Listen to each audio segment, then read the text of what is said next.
بعضې کارونه داسې دي چې هغه خو کوي سمدي مګر هغو کارو والا فایده چې ده مړو ته هم رسېږي.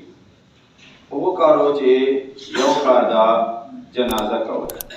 داسې بعضې راځي چې کوم مړي باندې 100 کسان، بعضې روایت چې راځي 40 کسان، بعضې روایت چې راځي چې 3 صفه کوم میت باندې مړي باندې مسلمانان جنازه وکړي، جنازې چې شریک شي الله پاک او میت وال بخشش او مغفرت وکړي.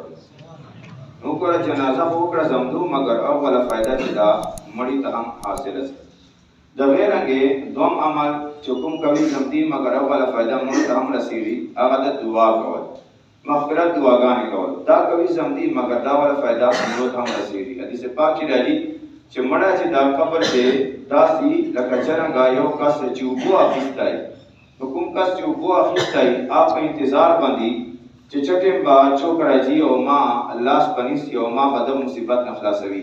د غیر رنګې میت چې دا هم قبر چې دغسې په انتظار باندې چې چټیم با ما ور مور، ما ول پلار، ما ول زوی یا ما ول دوست دا ما پسې بخشش او مغفرت دعاګانې کوي.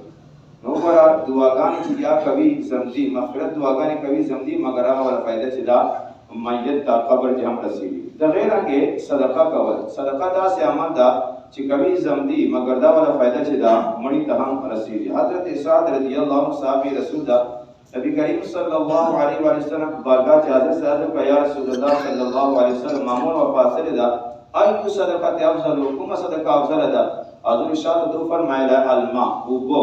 حضرت سعد رضی الله عنه لاړه او وای وکیندله او بیا فرمایي چې دا سعد مور دې پاره ده. علماء کرام فرمایي چې نبی کریم صلی الله علیه وسلم حضرت سعد ته اوبو ول مشوره ځکه ورکړه چې کوم چې حضرت سعد رضی الله تعالی عنہ وو الته اوبو ضرورت.